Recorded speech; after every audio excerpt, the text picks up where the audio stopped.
Now tuned into the greatest. The Run with Manny Wilson podcast. The Run, the Manny Wilson podcast.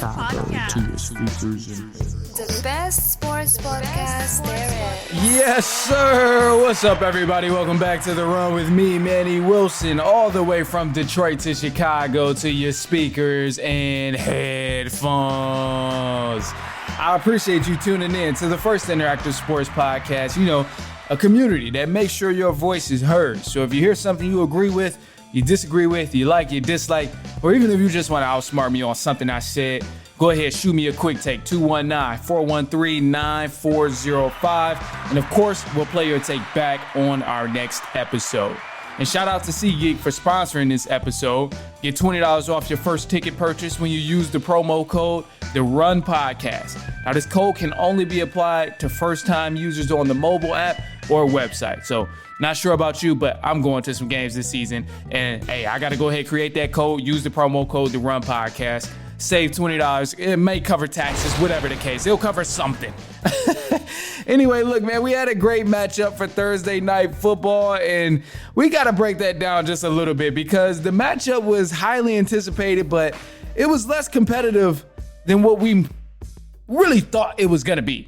And coming in, the statistics didn't really favor one of these teams in the Dolphins because they were playing the Bills, but the Miami Dolphins, they're 1-11 in the last 12 games against teams with winning records. So they were already kind of losing from the jump.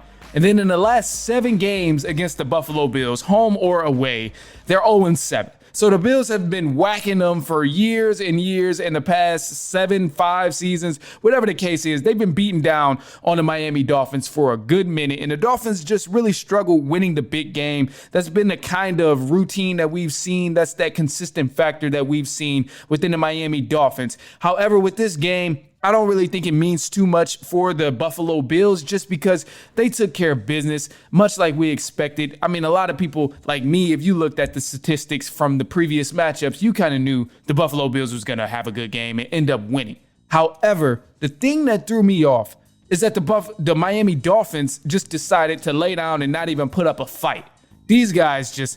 Oh my God, it was not good football from the Miami Dolphins. Not only did Tua struggle, and we'll get to his concussion things in a minute, but he also struggled on the offensive end. But I noticed the play calling wasn't necessarily on point either. We've seen a lot of motion in the backfield, which is good to keep the defense on their toes, but they weren't really trying to throw the ball downfield. I know it's a new thing where we're seeing a lot of teams run the ball more than what they would usually throw it, but you got to get your guys the ball in open space. And I didn't really see the Miami Dolphins do that, whereas I still seen the Buffalo Bills at least target people downfield. They at least made some sort of throws to get their guys the ball in open space. And I mean, I know you want to get the running game established too with the Dolphins. And shout out to Devon A-Chain. He did his thing on the ground game running with the Miami Dolphins. But above all, bro, you got to switch it up if something's not clicking. The Bills were able to stop them from the jump, and the Dolphins didn't really have an answer for it. Tyreek Hill only had, I think, 3 receptions for the full game. Didn't even get 6 receptions at all, or even 10. You just think about this, and it's like, okay, the game plan coming in just didn't work. So you got to switch it up. You go into halftime, you're losing already. It's time to switch it up. But above all, I didn't see great football from the Miami Dolphins. They struggled at home, and ultimately, the defense wasn't even there as well. You gave up 3 rushing touchdowns just in the first half to the Buffalo Bills. So therefore, the Bills didn't even, they were just cruising the whole game. They looked mad consistent. Not going to say they looked excellent or anything, but they looked very, very consistent at what they did in this game. And that is something to applaud and be excited about if you're a Buffalo Bills fan. But above all, man, the Dolphins, they didn't even put up a fight. It almost seemed like they went out there with the attitude of let's just get this over with. Let's move on to next week. We're not even like have any intensity. We're not going to play with any intensity at all throughout the game. Yeah, they came out flat in the first half. Second half, they came out flat again. Wasn't playing defense. It just wasn't a good performance for the Miami Dolphins here. And now kind of going over to the Tua concussions, because clearly once that happened, we kind of knew it was a wrap on any type of comeback that we seen. By then, the Bills had already slapped up 31 points. The Dolphins didn't do anything. They couldn't get a point in before the half and all of that stuff. So we knew by then it was pretty much over. However, I do think with Tua Tagovailoa, this is a rough situation. Very rough situation. I feel like it's so easy to say, oh, Tua just needs to go ahead and retire. He's been hurt for so many years. He's hurt every year. He has concussions every year, multiple every single year. That's the easy way out when you look at it that way. But ultimately, like, this is something the guy worked his whole life for. So us on the outside can always say, hey, it's not worth it. You got to live the rest of your life. But if this is what this guy dedicated his life to do, it makes it that much more difficult to walk away. Now, do I think he should walk away? I would say, yeah, but again, I'm on the outside. I say, yes, he should walk away, pull an Andrew Luck, and realize you still got so much more life ahead of you. But also, it's not as easy as it sounds, because this is a person who actually is, one, good at his job, what he does, and two, he enjoys doing it. He's in a good situation where he can help his people. So it's just a lot of pressure on what Tua can do, and it's tough right now for him. So, I mean, the thing is, though, he's had multiple concussions last year. The year before that had concussions. Hell, even when he was drafted in the NFL, he was already dealing with a lot of issues of having concussions. So it's just for the safety aspect, it's almost time for him to just go ahead and, hey, man, hang up the jersey, do something else. Maybe you can coach, but you got to figure it out at some point. And unfortunately, it seems like that time for him to figure out what he's going to do after football is just knocking on the door more and more and more. So he's got to take that time and possibly, personally, my personal preference is to say step away. But I don't think there's any other measures you can go about in terms of safety and what he could do to possibly prevent all of these different concussions that he's suffering. So, yeah, I don't know. Tua is in a tough situation. I will say, either way it goes, I think for the Dolphins, it's going to be rough for them. It's going to be rough. No Tua Tagovailoa, that offense is already going to struggle. Their backup is Skylar Thompson. Don't know much about him right now. Luckily, the Dolphins don't have a super difficult schedule ahead of them for the next 4 to 5 weeks. Seahawks is on there.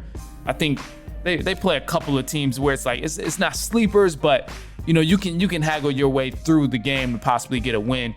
The Titans, Patriots, Colts. Some of those are going to be L's. Cardinals start to get a little bit more difficult toward the end, but ultimately it's a good situation for Skylar Thompson because he still got weapons over there. But we're going to see if he's ready or not. We really going to see if he's ready or not. I don't know. It'll be interesting to see. Anyway, look, man, hey, we got some more stuff coming up in just a sec. Some news for the run coming up from college football, NFL, more games, and we're going to throw some predictions at you too. So stay tuned and we will be right back.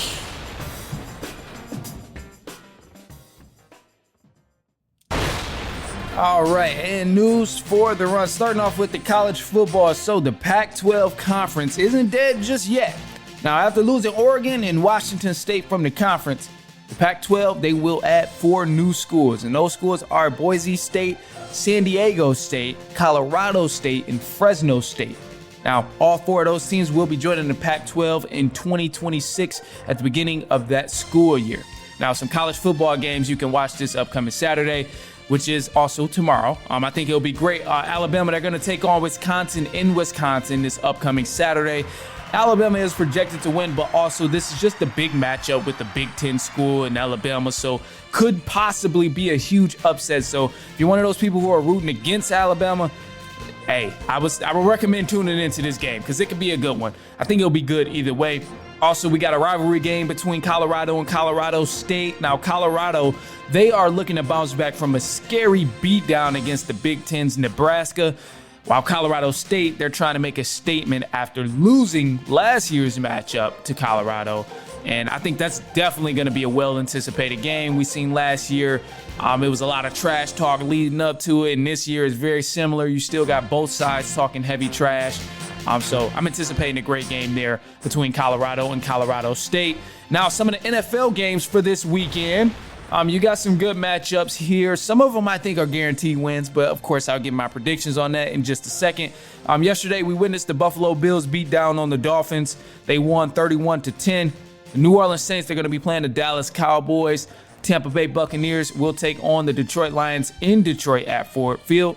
The Colts, they will play the Green Bay Packers. The New York Jets will take on the Titans. 49ers will play the Vikings. That has no quarterback right now. The Seattle Seahawks, they're going to play the Patriots in New England. The Giants and Commanders will face off. Battle of the Saris.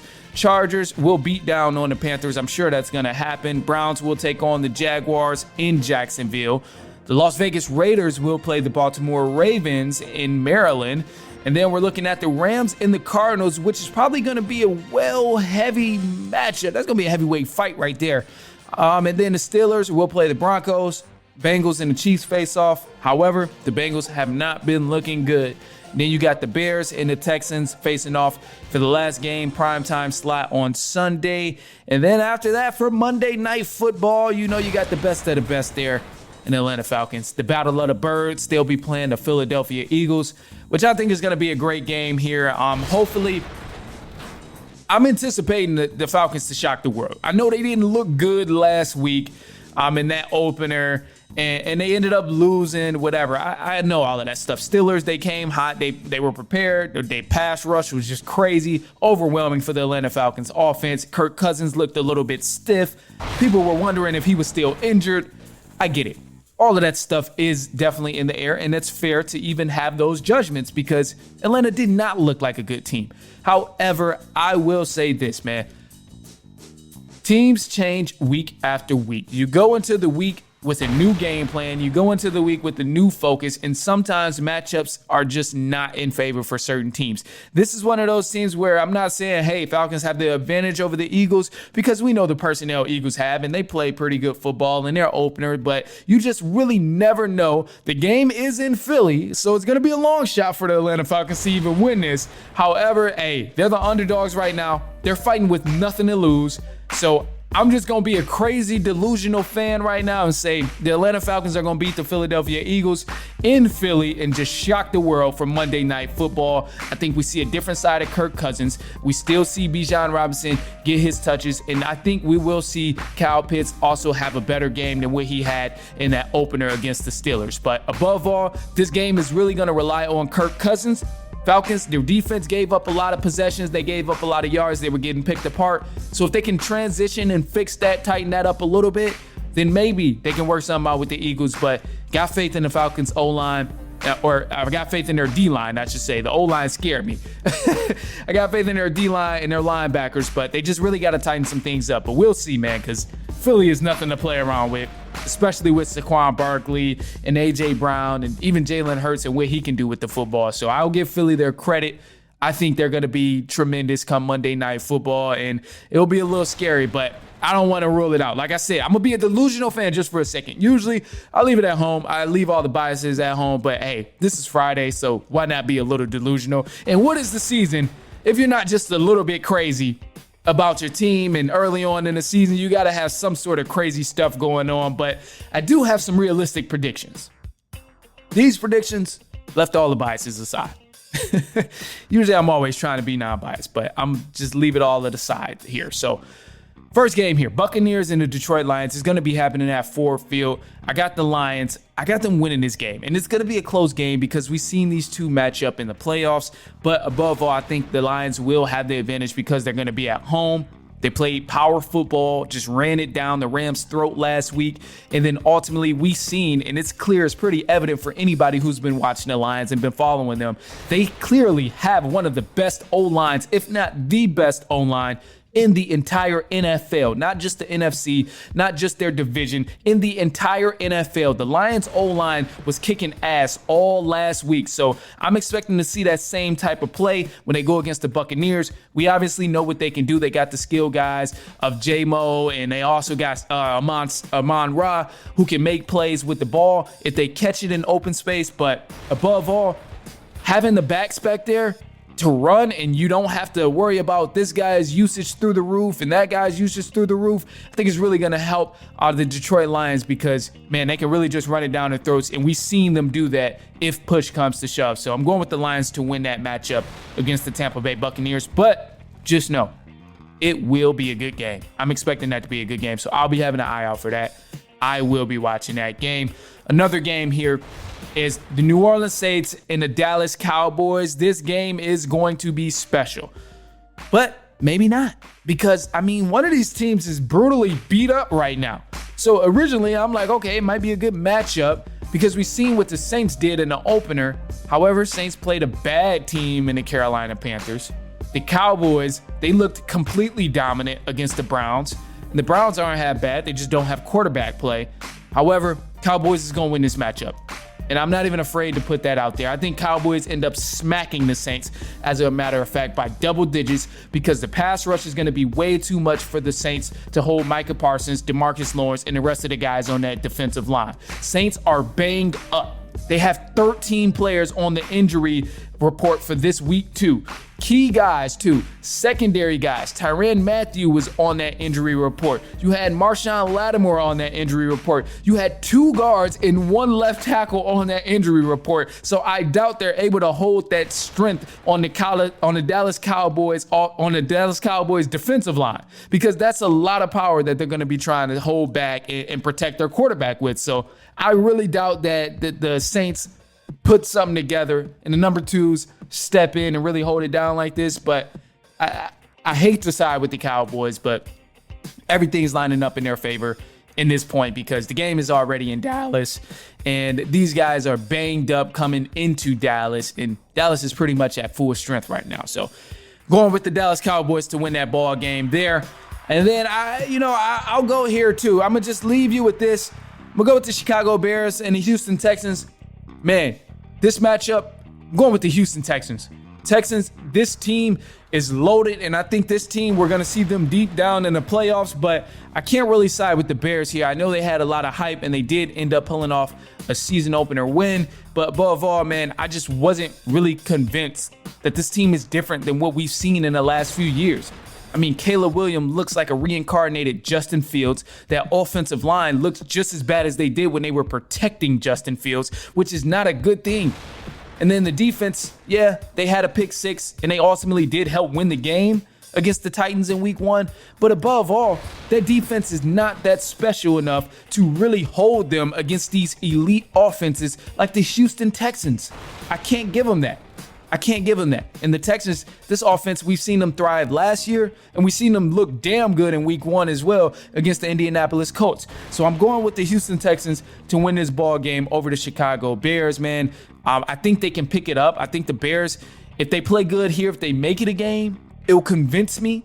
Seeing that O-line, if they step up a little bit, it'll definitely convince me that they're a little bit changed. I need to see Caleb Williams play a little bit better, because he completed under 50% of his passes. And at week 1, he was 2 for 13 on third downs. It was a lot of different things where you could pick apart from that offense. There was some drop passes on that offense with the Chicago Bears. So I need to see a different unit for the Chicago Bears. I need to see a different style from the Chicago Bears in terms of not being sloppy when you're out there on the field. But other than that, man, between this matchup here, Titans and the Bears, I'm going with the Texans and the Bears. I'm going with the Houston Texans to win this matchup here. I think they'll have the upper hand, and I think they'll get it done in Houston. Other than that, man, let me hear your thoughts about it. Shoot us a quick take, 219-413-9405. I would love to hear your predictions. And definitely, I would love to hear your thoughts after the game, especially if I was right or wrong. Gotta hear you, man. Hey, go ahead. Don't always just hate either, bro. You can give props. It's okay. It's okay to give props too. So if I'm right, don't be afraid to tell me, bro. It is okay. I mean, I already know it, but I just want you to know it is okay to give people their flowers too. With that note, man, look, I'm gonna leave y'all with the positive note here. And I'm going to just say, man, hey, give people their flowers. Give people their flowers while they are still around. I'm going to just go ahead and say that, because far too often we wait till we don't talk to a person anymore. We wait till we're not in contact with them, or until some traumatic happens where we want to say, hey, man, I appreciated you, or, you know, I enjoyed what you did for me, or I enjoyed the time I had with you, whatever the case is. So I just want to say, give people their flowers while they are around. And other than that, man, look, hey, I'll be back later on next week. Enjoy this great weekend of football. It's Friday, so if you're listening to it, I appreciate you. If you listen to it over the weekend or even during the week of next week, for sure appreciate it. But other than that, man, look, hey, we will be back later on next week, and so on and so on and so on.